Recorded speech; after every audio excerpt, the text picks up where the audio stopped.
Did you know that the rainforest's biodiversity is like nature's own pharmacy?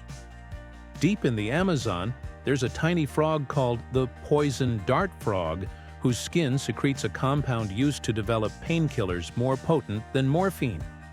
This little amphibian's secret weapon is a chemical called epibatidine, which has fascinated scientists for years. Imagine a creature so small holding the key to pain relief.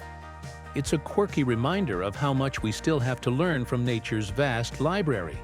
So next time you think about rainforests, remember the tiny frog with a big impact.